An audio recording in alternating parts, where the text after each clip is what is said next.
In this video, we'll speak about the pricing model and the business model, which is basically how we're going to make money.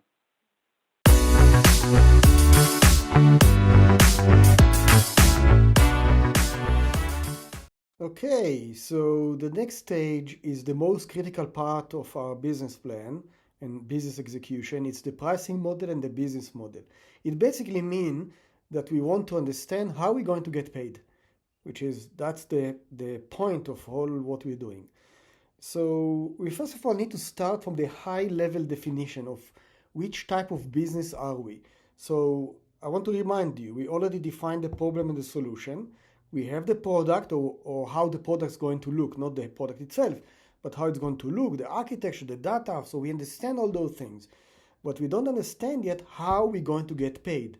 We do understand the personas because we did the market research. We understand that there is money in the market. We understand who are the people which are willing to pay and what they're willing to pay for. But how are we going to charge them? So the first high-level step is to understand which type of a business am I. Is it a B2B? Is it a B2C? Is it a B2B2C, which means that I'm selling to businesses which are selling to end clients? Or is it a B2G? Maybe I'm going to sell to the government. Okay, so this is the first thing, the first understanding. Sometimes the same personas can be both B2B, B2C, and B2G. Okay, so it can happen, obviously. Next, I need to define, is what I'm doing a SaaS, a software as a service? I will devote a whole video and actually a series to SaaS, because this is one of the most important money revenue machines on the internet. Okay, or maybe it's a PaaS, a platform as a service, or IaaS, which is infrastructure as a service. Okay, so you need to understand those things. What am I? Is it a desktop software or some kind of a widget, a browser extension? Okay, so this is the first insight which I'm going to put about my business, or to understand about my business. Then I'm going to define how I'm going to charge users. There are lots of ways to monetize a business. I'll give you some examples. It could be a subscription, meaning that people are paying, once a month or once a week or once a year or whatever. It could be a pay by use, like GPT, the OpenAI API. You pay by use, by tokens. Or maybe it's a freemium. I'm not going to ask for payment. I'll try to monetize it in a different way. Maybe licensing. I will charge for a license fee one time or once in a while, or when people using my IP. Or maybe I will take a marketplace fee. Like I'll take percentage from every transaction. Maybe I'll monetize my data. Okay, I will sell my data once I start to collect it. Or maybe I'll just put advertising. Okay, so these are the first questions you need to ask yourself. Ideally, you want to have more than one revenue stream. Ideally, you want to have at least 2 revenue streams, but it's not compulsory. Okay.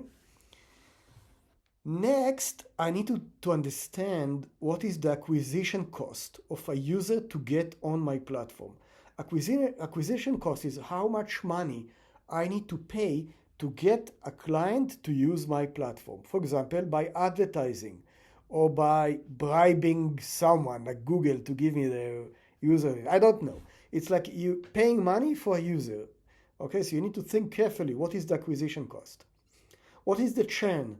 How many users are joining and then leaving us? What is the retention rate? For how long a user would stay on the platform? Maybe forever? There's nothing like that. Okay, forever. There's nothing. We're all going to end up at some point. Okay, so it must be some kind of a limited time in which a user is going to use my product. All those things needs to be defined quite well. And then I need to look carefully at my prices comparing to the market prices. How much I'm charging while my competition, which we defined at the market research model, how much they're going to charge? How much are they charging? Okay, is my competitive advantage good or is it bad? Why my charge is like that? Why I decided on that pricing? Okay, all those things needs to be defined. Once you define those things, you need to write a really tidy document. It needs to be something which investors or co-founders may want to look at. But anyway, it's showing that you actually took the subject matter quite seriously. You understand what you're doing.